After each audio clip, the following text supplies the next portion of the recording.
залбирч байна. Амен. Өнөөдөр 2 дугаар хаад номын 18, 19 дугаар бүлгийг уншина. 2 дугаар хаад.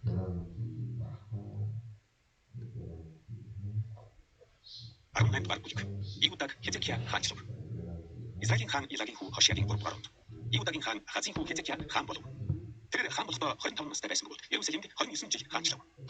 Түүний хэрэг Захариягийн охин Аби гэдэг байв. Тэр өг эцэг Давидын хан хийсний адил эзний мичмит зөв зүйтэйг үйлдэв. Тэр мөрлийн өндөржүүдийг зайлуулан онго багнуудыг хөвлөн хэсгэлж Захариягийн шумбуудыг цавч хийжээ. Баса тэр түүний хүртэл Израилийн хүүхэд Мөсегийн мэдээсэн зэсмогойд бодлогогүй болж түүнийг нэхүштан гэдэг байсан тул тэр хүү зэсмогойд тэр сэглэж хайв. Тэр Израилийн бурхан эзэнд итгэж байв. Түүнээс өмнө түүнээс хойш Иудагийн хаадын дотор түүн шиг хаан байгаагүй. Тэр эзнээс зурч түүнийг накабэлгүй харин Мөсед эзний тушаасан тушаалуудыг сахижээ. Эзэн түүний хамт байсан тул тэр хаан явсан газартаа мэрэгэн хааныг олж байв. Тэр Ассирийн хаанд үйлчилсэнгүй. Түүний эсрэг тэрслэв. Тэр Гац болон түүний хязгаарууд хүртэх харуулын цамхгаас ахуулан бэлгэцэн мөрчих бүх филистичүүдийг ялав. Хизкия хааны дөрөвч буюу Израилийн хаан Илагийн хүү Хошиагийн толгойроо Ассирийн хаан Шалманы эсрэг Самарын эсрэг хөдөлгөж мөслөв. Гурвчдын шударгаар дэд түүний эзлэв. Энэ хүү Хизкиягийн толгойроо буюу Израилийн хаан Хошиагийн эсдүрэнд Самарыг эзлэгдэжээ. Тэгээд Ассирийн хаан Израильчүүдийг авчирч тэднийг Газаны холын дээр хаалга болон хабурт өмнө Эдийн хотуудад зөвшөөрчээ. Учир нь тэд бурхан эзнийхээ дуу хоолойг дуудмагтай дагсгүй. Харин түүний гэрээ өдөрч эзний зарц Мөсегийн тушаасан бүхнийг сонссон ч үгүй хийсэн ч үгүй билээ. Иудаг Сенахериб дотлоо. Хизкия хааны 14 дугаар онд Ассирийн хаан Сенахериб Иудагийн бүх бэлгэцэн хотуудыг докимнэж эзлэв. Тиймээс Иудагийн хаан Хизкия Лахишт байсан Ассирийн хаанд ичилээ. Би нэг юм хэлдэг. Надаас олдооч. Та над дээр юу гэв? Түүнийг би үүрх болно гэж хэлв. Тэгэхдээ Ассирийн хаан 300 талант мөнгө, 30 талант алтыг Иудагийн хаан Хизкиягаас шаарджээ. Ингээд Хизкия түнд эзний өргөб хааны өргөний Эрдэнсийн сангаас олдсон бүхэн биелжээ. Тэр үед Иудагийн хаан Хизкия эзний сүмийн хаалгууд болон багнуудаас өөрийн буруусан алтыг хөөж Ассирийн хаанд өгөв. Тэгтэл Ассирийн хаан Лахишаас Ерүсалим руу Хизкия хаан руу Тартан, Рабсаис, Рабшакен нарыг их цагийн хамт илгээв. Тэд өсөж явсаар Ерүсалимд хурж ирв. Тэд хурж ирээд угаагчийн тавбайн зам дээр байдаг дээд төрмийн ус дугуйн хоолой ойролцоо зогслоо. Тэд хааны дунд Хизкиягийн хүү өргөний даамал Илияки бүшгшиг хэрэглэгч Асафийн хүү Йоанар тэдний очиж Рабшакен тэд Хизкияд ингэж хэлв. Агуу хаан болох Ассирийн хаан энэ айлж байна. Чи юу нэг вэ? Чи хоосон үсийг дайдах зөвлөгөө болон хүчиж бодоо юу? Эдгээр чи хинт найдаж миний зэрэг тэслэв. Агтун чи энэ цугсан болсон пиг шиг Египтэд найдаж байна. Хүн ийм тагил толгой алгыг энэ шааж цаалтан Египтийн хаан фараон өөртөө түшигч бүгдийг нэмэгдээ. Тэр танаар надад бид бурхан эзэндээ найддаг гэж хэлэх юм бол тэр чинь Хизкиягийн танаар Ерүсалим дэх энэ тахилын юм мөрөгдөн гэж Иуда Ерүсалим хэлээд мөрлийн төлөвба тахилын юмыг зайлуулж байсан тэр биш үү? Тиймээс одоо ирж миний эзэн Ассирийн хаантай мөрөйтэй. Ирж чамд урхан байвал би чамд 2000 ах түгье. Чи тэр ба мөрч зэргийн талаар Египтэд найдаж байгаа бол миний эзний боолуудын дундаас хамгийн дорд зэрэгчийг чиний зааж яаж чадах вэ? Эзний зөвшөөрлөгөөр энэ газрын устгаар би дордох байсан гэж үү? Эзэн надад энэ газрын эсрэг явж түүнийг устгах гэж айлсан билээ. Тэгэхээр Хизкиягийн хүү Илияким Шимна Йонар Рабшакет. Эдгээр та боолуудтайгаа арам хэлээр ярих юм. Бид ойлгох. Харин хэрэг байгаа хүмүүст сонсохоор Иуда хэлээр бидтэй бүү ярих юм. Рабшакет эзэн минь эдгээр үг хэлэх юм бол намайг танаа эзэн хийгээд та нар зөвхөн явуулсан гэж үү? Та нартай хамт баасаа идэж шийсээ уух тавьлантай. Хэрэг дээр сууж байгаа тэр хүмүүст бас илгэсэн юм уу? Тэгээд Рабшакет босож зогсоод ийм хэлээр чамд дугаар хашгив. Агуу хаан болох Ассирийн хааны үсийг сонсогдсон. Хаан ийм хэлж байна. Хизкия таныг миний гараас авч чадахгүй бол түүнд бүр хэлдэг. Түүнчлэн эзэн биднийг заавал энэ хотыг Ассирийн хааны гарт өгөхгүй гэж таныг эзний төлөхийн төлөө Хизкиягийн хэлж буй якуулгад буур. Хизкияг буусан. Учир нь Ассирийн хаан ингэж хэлж байна. Автай энхингэрэ байж надад гарч ирэхтэн. Тэгвэл танай хүн бүр өөрийн усан энэний мотыг жимсийг гэж өөрийн өсвөрийн уснаас ууцгаа. Би ирж танай төлөвлөлтөд адил үртэрэ шин барс талах усан зүгийн тайлан болон зүгийн бол чидүү мотын нутагт таныг аваач хүртэл ийм байхту. Ингэснээр танаар үхэхгүй амьд үйтнэ. Харин Хизкия таныг эзэн бидний аврах гэж төлөвлөлтийг буусан.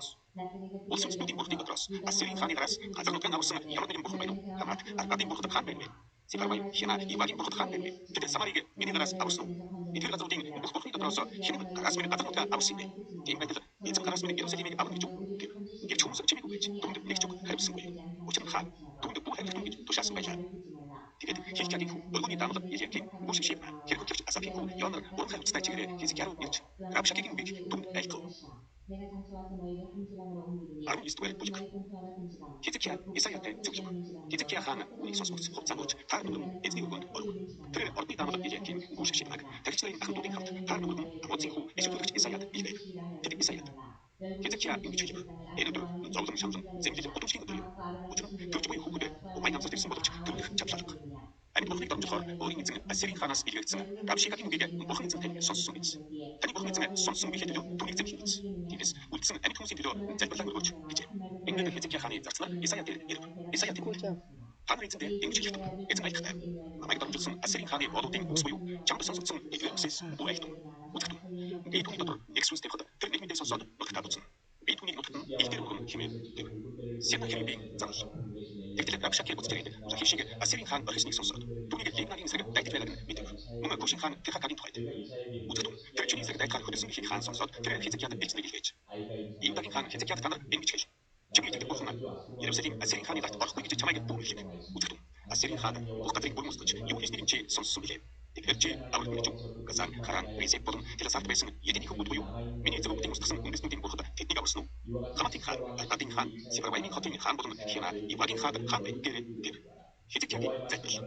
Ингээд Хизкия ичнэрийн тараас захидгийг зуршаад эзний өмнө явж уг захидгийг эзний өмнө дэлгэх. Эзний өмнө Хизкия захидна. Хевүүдийн дээр зарагч Израилийн бурхан эзэн. Зөвхөн та дэлхий дээр бүх хаанчлалын ганц бурхан мөн. Та тэнд ба газрыг буй болгосон билээ. Эзэн чихтэй сонсооч. Эзэн мэлмигээ энэ хараач. Амьд бурхны дамжуулахаар Сина Херибийн хэлсэн үг сонсооч. Эзэн Ассирийн хаан үнэхээр үндэстнүүдийг болон газар нутгийг сүйтгэхэд бурхтыг нь гал хайсан. Учир нь тэдгээр нь бурхан бус. Харин хүний гарын бүтээл мод чулуу байв. Тиймээс тэдийг устсан билээ. Тиймээс бидний бурхан эзэн минь бидний түүний гараас авраач гэж би гуйж байна.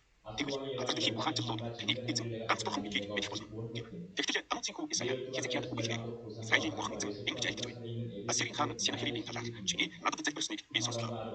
Түүний тухайд эзний хэлсэн үг. Онгон охин Сион чамайг тэр басамжлан илгэв. Иерусалим охин чиний араас толгойгоо тэр сэгсрэв.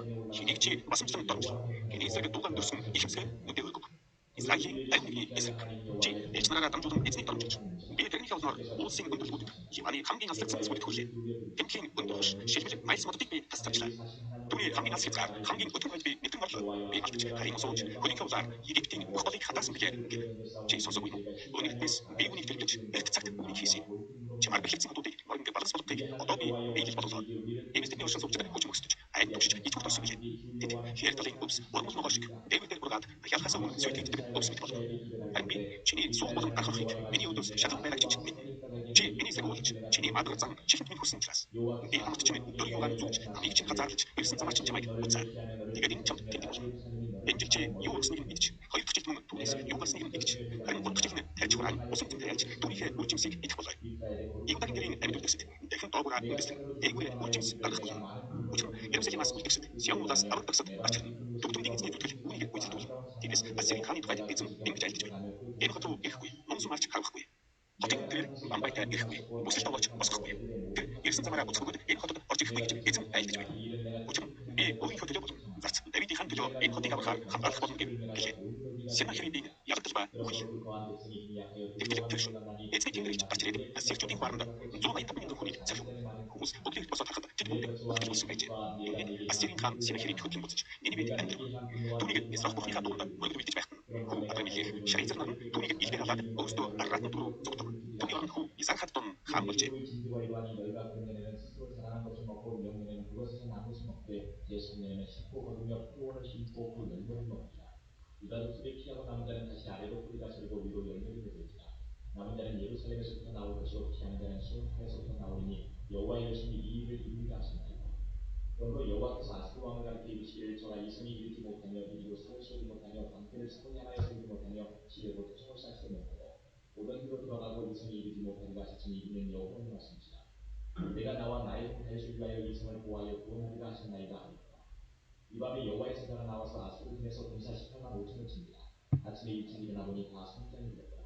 아수르 왕 사내들이 떠나 돌아가서 니느웨에 거하려니 귀신 예수로기느에 경비할 때에 아벨라멜렉과 사례들이 저를 칼로 쳐 죽이고 아라라 땅으로 도망하며 그 아들 베살 각동이 불신하려고 함이니라.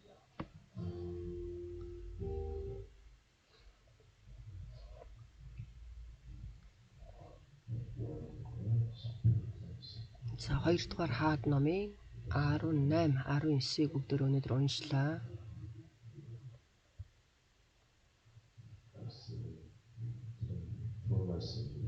Энэ дээр гарч байгаа үг бол маш сайхан үг гарч байна. Хизкия хаан, Юдагийн хаан Хизкия хааны үр удмыг харах юм бол тэнд бол үнэхээр муу хаан бол маш олон байсан шүү дээ. Давид хаан, Соломон хаан бурхны өмнө дуулууртай байсан. Соломон хааны хувьд ч гэсэн хэр хэмжээгээр дуулууртай байсан. Харин Хизкия хаан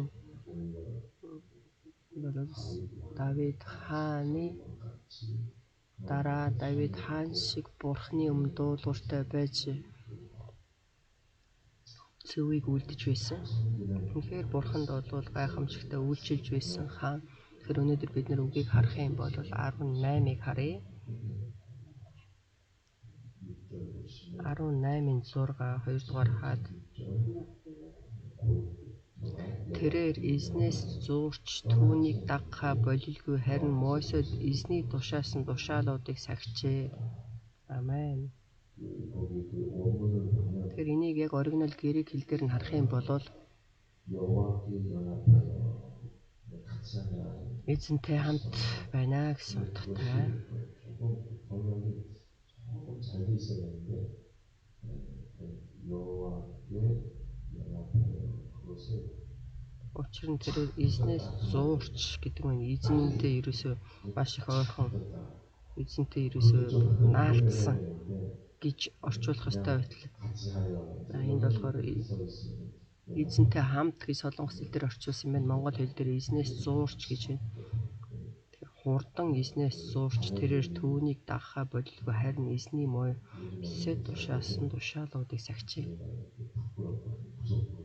За би хүүгээ харахтаа хүү маань 3 4 настай тэгээд айхаараа надаас зуурдаг. Тэгэхээр яг монгол хэл дээр их зөв орчуулсан байна шүү дээ. Тэгээд өнөхөр бурхнаас зураад бурхны хүслийн дагуу явсан. Тэр Хизкия хааны бол зүрх сэтгэл байсан. Бурхны тэр зүрх сэтгэлд бол дуулууртай бурхны өмнө дуулууртай байсан. Тэгэхээр энэ тэглээгээд Хизкия хаан бол бүрэн төгс байсан юм шээ. Харин бүрэн төгс нэгэн бол зөвхөн Есүс Христос. Энэ Библийн номон дээр гарч байгаа энэ хүмүүсийг харах юм бол бүрэн төгс байгаагүй. Есүс бол харин бурхны зөв төгөөд Есүс л 100% дуулууртай байсан. Хизкия хаан хэдийгээр бурхны өмнө дуулууртай байхад Хизкия хааны талаар ярихад бид нар ойлгох ёстой зүйл байна. Тэгэхээр энд яагаад тэгэхээр тэр цаг хугацааг бид нар сайн мэдэх хэрэгтэй. Израилийн хаан хамгийн анхны хаан нь бол Израилийн бол нийт удирдахжсэн хаан бол Саул байсан. Тэгээ дараа нь Давид байсан. Дараачийн хаан нь Соломон байсан. За ингээд за тэгээд энэ хаанчлалын цаг үе 1050 оноос эхэлсэн. За тэгээд Соломон хаанаас хойш Соломоны хүү Рехобоамын тэр цаг үед бол Израиль хоёр хуваагдсан шүү дээ. Хойд Израиль. Тэгээд хойд Израилийн төв нь болохоор Самар. Тэгээд Юда, өмнөд Израиль буюу Иерусалим. Тэгээд энд болохоор Юда болон Бинамин овог байсан. Энэ хойд Израиль болохоор 10 овог хамт байсан. За тэгээд Израиль Самариа гэдэг нь хойд Израилийг хэлж байна. За хойд Израилийг болоод Асер эзэлсэн бөгөөд Сенахари хаан энд тогтлон эзэлсэн мөн хойд өмнөд Израилийг бол энэ дээр ерөөс эзлээд байхгүй болгосон. За тэгээд Санихар хаан болохоор нэлийн бардам хүчтэй хаан болсон. Египт хааны Фараон хаан бол маш их хүчтэй хаан байсан. Хэдэн зуун жилийн туршид бол энэ ертөнцийг хаанчилж байсан. Египт ч гэсэн тэнд бас унаж байхгүй болсон. За тэгээд Израиль хойд Израиль ч гэсэн мөн адилхан. Тэгээд Сенахериб ч гэсэн би бол ялах боломжтой би ялнаа гэдэг. Тэр цаг үед бол Бабилоны хаанчлал хүчтэй байж чадаагүй. Бабилоныг хүчтэй болох тэр шалтгаан нь Ассурын хаанчлал маш хүчтэй орж ирээд тэгээ Хизкия хааны өмнө бол ерөөсөө шууд бодоод Хизкия хаан хүчтэй байсаа болоод энэ Ассурыг бол довтлоод ялж байгаа юм биш, харин эзний тэнгэр элчнэр бол гурван тэр хүмүүсийг бол устгаж байна шүү дээ. Тэгээд 오늘 말씀 보면 이사야에게 와서 자기 장국을 보내잖아요. За тэгээд 장국을 보내서 참 дээр 아주 이 Сенахарын хаан 말씀을 болохоор энэ өөртөө элч нарыг илгээж байна. Тэгээд энэ элч нарыг харах юм бол энд бол маш олон үгийг хэлж байна. Ягаад маш олон хаадыг ялж бурхтуудыг нь устгасан учраас тэн дээр бол хэлэх үг маш их байна шүү дээ. Тэгээд өөрийнхөө хүслийн дагуу тэнд бол элч нар нэрэл Израилийг ялах гэж байна шүү дээ. Гэтэл жинхэнэ бурхан хин юм бэ? Харин жинхэнэ манай бурхан болвол жинхэнэ бурхан Хизкия хааны итгэж байгаа бурхан болвол хуурамч бурхан. Тэгээд та нар Хизкияг дагах юм бол өхнө гэд ерөөсөө тэнд бол айцыг өгч байна шүү дээ. Тэр хүмүүст элч нар ирээд. Гэтэл Хизкия хааны хувьд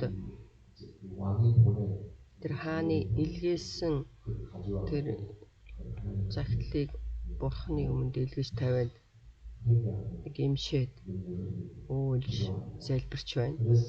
Тэгэхэд бол Исая бодвол иш үзүүлэгч энэ дээр гарч ирж байна шүү дээ. Исая иш үзүүлэгч гарч ирээд бүү ай гэж хэлж байна.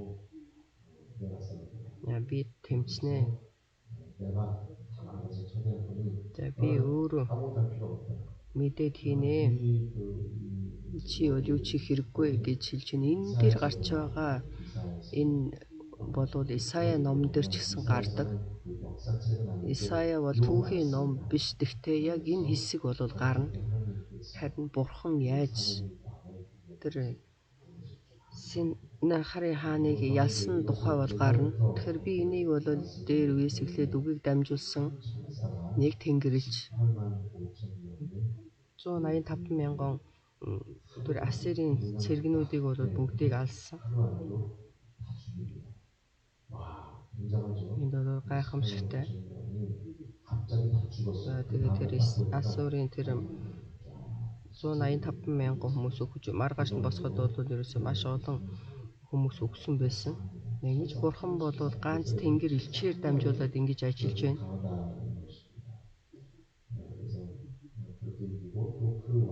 Тэгээд тэр хаан Сенахери хаан бол ерөөсөө бүх зүйлээ алдаж байна шүү дээ. Ямар ч хүч байхгүй болоод тэгээд өөрөө буцаад тэгээд өөрийнх нь хоёр хүү тэр хааныг бол тэр өргөөндөө бурхныхаа залбирч байхад алж байна гэж энэ үгэн дээр гарч байна шүү дээ. Тэгэхээр энэ үгийг би хараад хэдэн зүйлийг бодлоо. Тэгэхээр энэ ертөнц гэдэг маань та бүгд бодоод үзээрэй. ертөнц бол зүгэл бэлэн үхтэй хичнээн хүч чадалтай байсан ч гэсэн хичнээн эрх мэдэлтэй байсан ч гэсэн зөвхөн амаараа л ярина.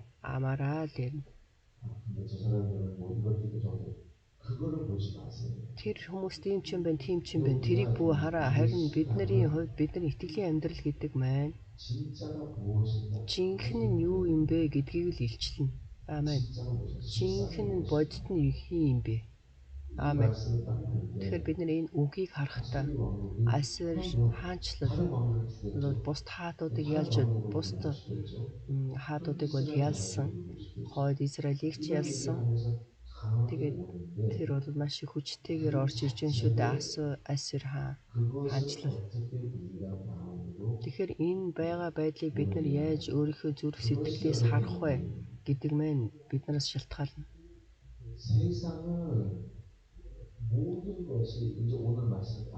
За тэгэхээр энэ ертөнцийг харах юм бол энэ өнөөдрийн үгийг харах юм бол за энэ дэр гэрчлэлтэй юм шиг харагдах боловч энэ бол ерөөсөө хоосон дуу аваа гэдгийг бид нар сайн мэдэх хэрэгтэй. Тэгэхээр бид нар энийг хараад инээхдээ Хизкия хаан бол тэнд цаг үед бол Ассурын тэр хүчтэй хаан орж ирж байхад хаадуудыг ялаад орж ирж байхад гээд мэдээж айж ичирсэн байх. Гэхдээ тэр хүмүүсийн ярьж байгаа зүйл бол бүгд хоосон. Тэнд хичнээн хүчтэй цэрэг байсан ч гэсэн нэг хормын дотор би болвол энийг бүгдийг зохицуулах, бүгдийг ялах чадaltaй гэдгийг бурхан харуулж байна. Амен. Тэгэхээр бид нар бол үнэхээр маш их өртөө байсан ч гэсэн нэг асуудал байсан ч гэсэн хормын дотор энэ болгоныг бурхан байхгүй болох боломжтой. За би болохоор энэ өвчнө хэдэн олон жилийн туршид өвчтөй байна. Бурхан ерөөсө хормын дотор энийг имжлэх боломжтой. Аамен. Тэгэхээр энийг бид нар яаж хүлээн авч байна, ямар өнцгөөс харж байгаагаас шалтгаалаад бидний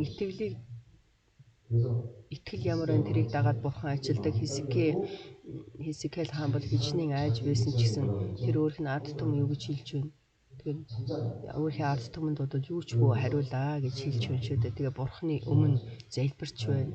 Бурхан бол бүү санаа зовоо.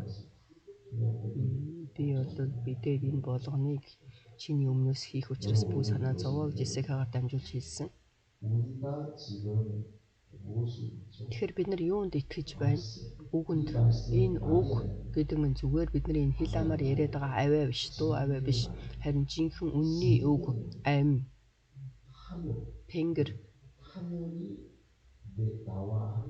Тэнгэр надтай хамт байгаа.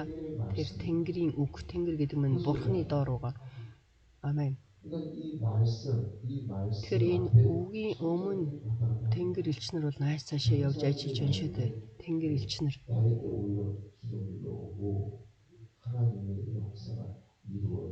Тэнгэр элчнэр дамжуулаад бурханы ажлыг хийж байгаа гайхамшигтай үг байна. Тэгэхээр бидний хувьд бол хизээч ертөнцийн өмнө айж ичрэх хэрэггүй.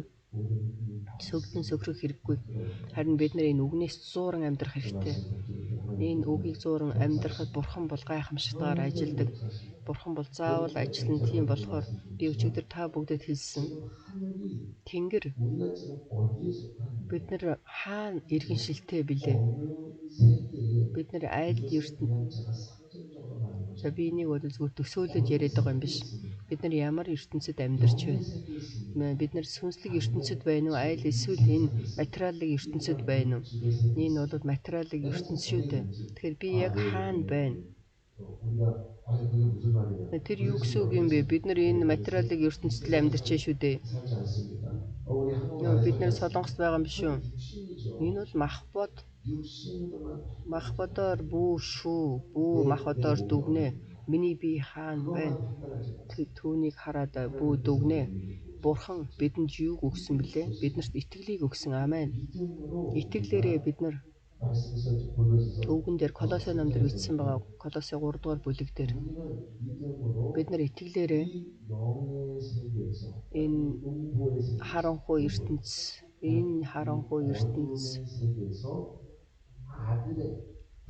бид нар энэ харанхуй ертөнцид хүүгийн хаанчлалт бид нарыг бол шилжүүлсэн гэж бичсэн байгаа. Амен. Тэгэхээр би итгэлээрээ бодвол хүүгийн хаанчлал дотор байна. Амен.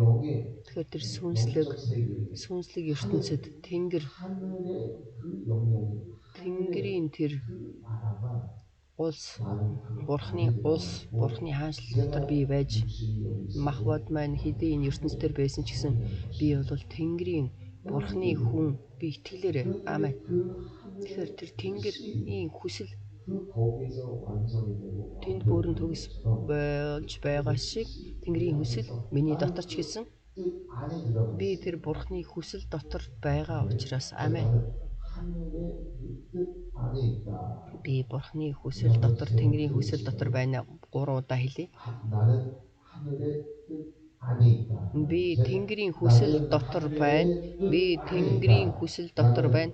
Би Тэнгэрийн хүсэл дотор байна. Би Тэнгэрийн хүсэл дотор байна. Амен.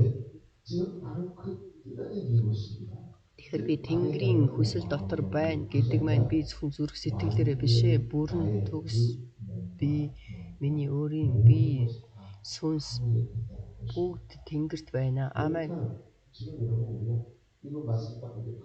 Тэгэхээр бид нар яг энэ өнцгөөс энэ үгийг харах юм бол энд болж байгаа үйл явдал юу ч биш. Синехараа хаан болол хичнээн чанга орилж хашгирч байсан ч гэсэн хамаагүй. Харин эний төрмөр байгаа үстэй. Бурхны өмнө яаж ингэж ярьж чадаж байна? Бурхны өмнө бодвол энийг зөхгүй байсан ч болно. Тэр болов өөрөө хүүхдүүдтэй алагдаж байна шүү дээ. 19-ийг харъя. 19. 19-ийн 7-ыг харъя. 19장 7절 내가 한 영을 저희 속에 저로 풍물을 뜯고 19-ийн 7 дээр 2-дугаар хаад үзэгтэн би түүний дотор нэг сүнсийг тавихад тэр нэг мэдээ сонсоод нутагтаа буцнаа. Би түүнийг нутагт нь илдээр унгана хэмэв. Тэгээ нэг сүнсийг энэ дэр илгээж байна шүү дээ. Тэгээд энэ дэр маш их сонин мэдээ сонсно. Тэгээд тэр бол өөрөө хүч байна шүү дээ. Энэ бол энэ ертөнцийг бид нар дэндүү агуугаар бүү хараарай. Энэ ертөнцид бол дэндүү баяр хөөртэйгээр ертөнцийг бүү хүсэмжлээрээ харин ертөнц гэдэг маань өөр үргэлж муу сүнс түүний эрх мэдэл дотор байгаа ертөнц учраас энэ хизээд болол мөхнөө нурнаа. Тэгэхээр бидний хувьд энэ ертөнцид байгаа юм биш ээ. Бид нар энэ харанхуй ертөнцид байгаа юм биш. Тэнгэр дотор байгаа бид нар хүмүүс. Тэнгэрийн хаанчлал гэдэг маань миний дотор байж тэр Тэнгэрийн хаан бурхан Есүс миний дотор байгаа учраас би тэр Тэнгэрийн харьяалалтай бурханы иргэншилтэй болсон. Амен. Тэр Тэнгэрийн дотор байгаа бурханы гайхамшигтай ажлууд бидний дотор хийгдэж үлдчихэж байгаа учраас бид нар яална хамгийн гол чухал зүйл нь Хизкия хаан дээр юу хийсэн бэ гэхээр бурханаас бол зуурсан. Тэр нь бол ерөөсөн маш хурдан гүйжиж бурханаас зуурсан. Тэгээд эцсээ хүртэл эзний үг эзнээс бол зуураад байна гэдэг маань энэ маш их чухал. Бидний хувьд ч гэсэн Хизкия хаан тэгж бол загвар сүудрээр хийсэн бол харин бид нар баптизмаар дамжуулаад Есүс Христийн дотор орсон бөгөөд жинхэнэ эзэнтэй нэг болсон шүү дээ. Амен. Амен. Усан баталгаагаар дамжуулаад бид нар зүгээр усанд булхаж ороод мах удаар үзэл гарч ирэх юм биш. Харин усанд ороод гарч ирэхэд бид нар Есүсийн нэрээр усан баптизм хүртэж байгаа учраас би эзэнтэй нэг болсон. Амен. Тийм итгэлээр, тийм зүрх сэтгэлээр би итгэлээрээ энэ ертөнцийг ялах хэрэгтэй. Амен. Гайхамшигтай. Өнөөдөр ч гэсэн үнэхээр итгэлтэй байж жинхэнэ эзэн надтай хамт байна.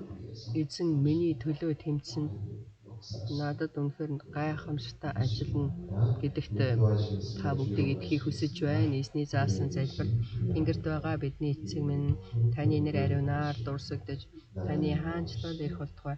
Хүсэлтэн тэнгэрчгийн газар дээр биелэгдэх болтугай. Өдөр тутмын минь давхрыг өнөөдөр бидэндээ өгөөч. Бид өртөнгүүдээ үйлчилсэний адил бидний өрийг уучлаач. Биднийг сорилтонд оруулаач. Бузар муугаас гэдгээс учир нь хаанчлал, хүч чадал, алдар, сүр хүч шүүд таны. Амен. Өнөөдөр ч гэсэн сүм чуулган